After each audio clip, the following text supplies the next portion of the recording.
Good morning, I'm Taylor Wilson, and today is Saturday, April 6th, 2024. This is The Excerpt. Today, recapping Biden's visit to Baltimore, plus the latest aftermath from the killings of aid workers in Gaza, and the U.S. is on alert for potential Iranian attacks on Israeli and American facilities. President Joe Biden visited Baltimore yesterday, where he grieved with family members and urged Congress to act to rebuild the collapsed bridge. We will support Maryland and Baltimore every step of the way to help you rebuild and maintain all the business and commerce that's here now. I spoke with USA Today White House correspondent Joey Garrison about the president's visit and what's next for the bridge and port going forward. Hi there, Joey.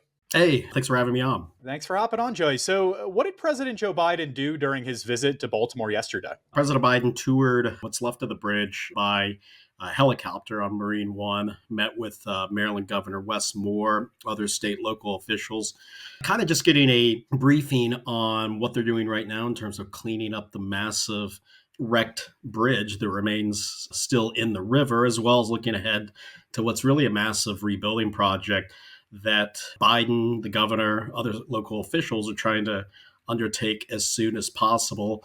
President Biden also met with loved ones of the 6 workers who are all immigrants, grieved with them, and gave really kind of emotional remarks towards those families during his trip.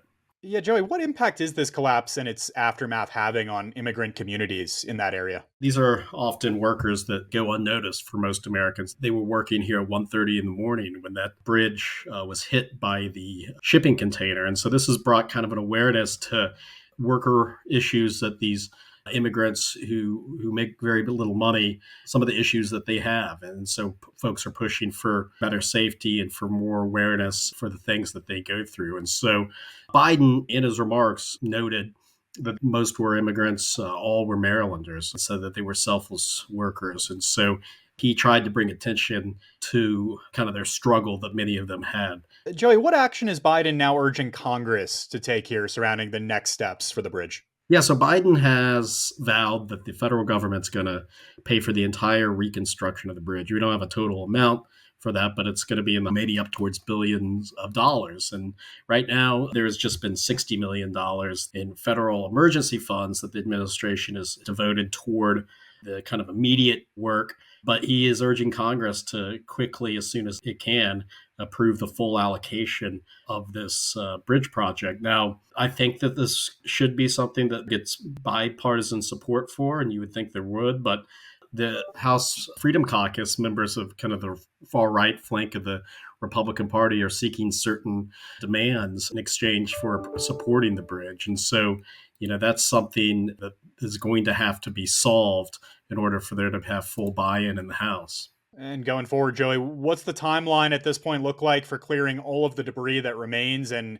also for beginning work on a new bridge? Well, the U.S. Army Corps of Engineers thinks they can open the port within maybe 2 months or so. That's a very ambitious timeline. But in terms of rebuilding the bridge, it's still a little bit unclear. I mean, it took 5 years to build the bridge in the 70s. I think they believe they can do that sooner. But again, before the rebuilding even begins, you got to remove what is there. And that's a complicated process. I mean, there's a massive part of the bridge that remains on top of the ship that's still there. And so that has to be removed before you have any ability to start building there. All right, Joey Garrison covers the White House for USA Today. Thank you, Joey. Hey, thanks so much. The Israeli military has fired 2 officers for their role in the attack on an aid convoy in Gaza this week that killed 7 World Central Kitchen volunteers, including 1 American. An Israeli investigation said the incident was a mistake carried out after forces misidentified the vehicles carrying aid workers. In a statement, the World Central Kitchen said it welcomed Israel's decision to dismiss and reprimand the military personnel involved in the strikes, but said it's not enough.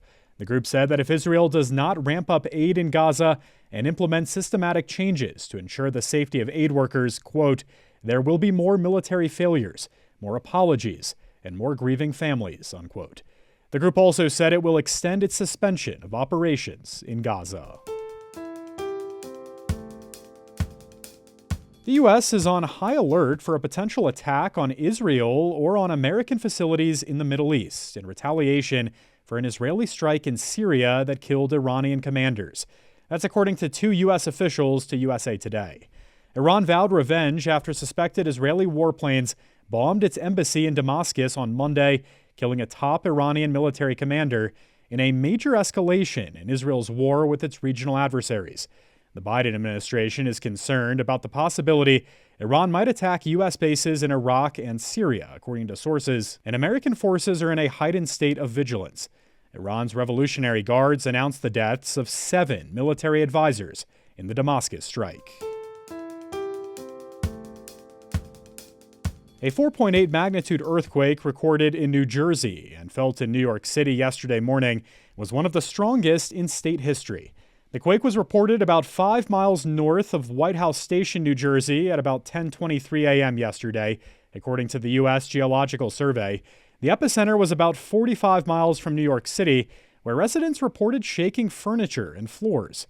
People reported feeling the shaking as far north as Maine and as far south as Norfolk, Virginia, following the quake, according to the USGS. No major disruptions or damage have been reported in New Jersey or New York. A bill in Georgia would create new rules for removing voters from the rolls, and civil rights groups are warning it could cause chaos in a crucial swing state. I spoke with USA Today democracy reporter Erin Mansfield to learn more. Erin, thanks for making the time today. Thank you for having me. So, Erin, what would this new Georgia bill do related to voter rolls? One of the biggest parts of this bill, they're calling a Franken bill. If you've ever followed legislation, toward the end of a session, you add a whole bunch of stuff in that wasn't specifically in there. And what's happening with voter rolls in this proposed law is that they want to create definitions for how to remove people from voter rolls and some processes. The Secretary of State's office in Georgia says that this is meant to clarify a process, while civil rights advocates say it's not clear at all. What this means really is about 3 years ago, shortly after the height really of the pushback to the 2020 election results, Georgia passed a law that let voters submit unlimited numbers of challenges to voter registration. So this is something that people were basically going to Google Maps and taking a spreadsheet from the voter registrar's office and saying, hey, why is this person registered at a UPS store? Hey, why is this address not a residential address? And they were bringing those into their county registrars. There are tens of thousands of these challenges that have been filed over the past several years. And what this does is it says, well, this is stuff that you can use to take them off the rolls, and this stuff specifically you can't.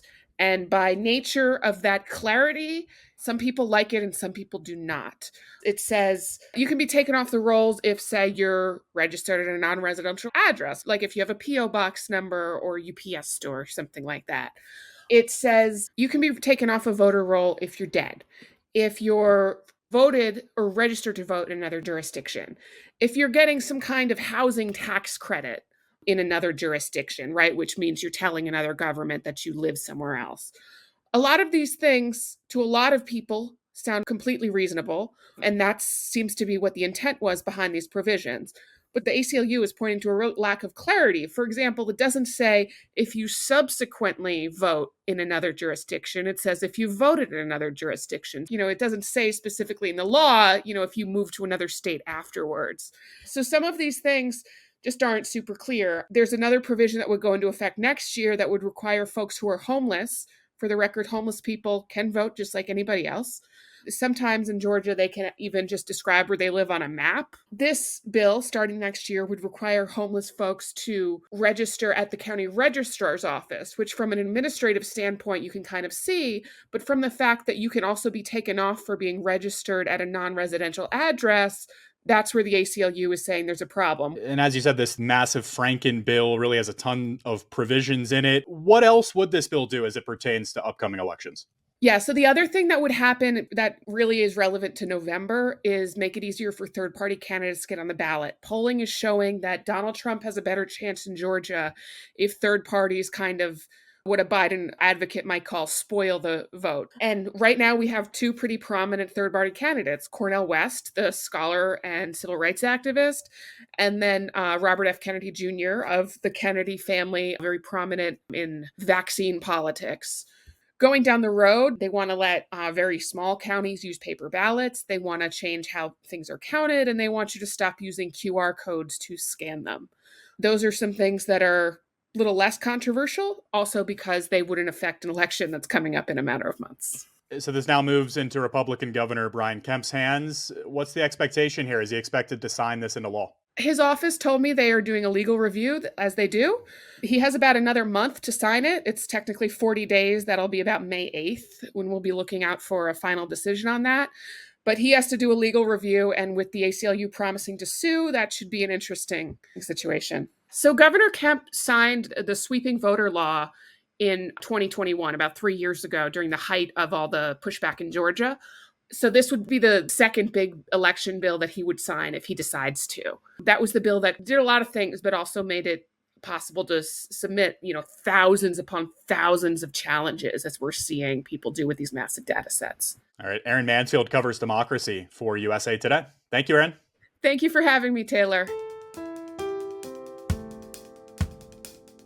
Final Four weekend in March Madness got off to a wild start last night with the women's semifinals. South Carolina drubbed NC State in the first game before a dramatic finish between Iowa and UConn saw Iowa move on. They'll have a chance at their first national championship in program history tomorrow. South Carolina has won 2 championships since 2017. It'll be the men's turn in the Final Four later today. First up, NC State will take on Purdue, followed by Alabama and UConn. Games begin just after 6 p.m. Eastern Time. Be sure to tune into the Excerpt tomorrow for a special episode as USA Today World Affairs correspondent Kim Helmgard shares stories from both Israelis and Gazans that have been deeply affected by the war being waged in the region after 6 months of intense suffering. You can find the episode right here beginning at 5 a.m. Eastern Time. Thanks for listening to the Excerpt. You can get the podcast wherever you get your audio. I'm Taylor Wilson, and I'll be back Monday with more of the Excerpt from USA Today.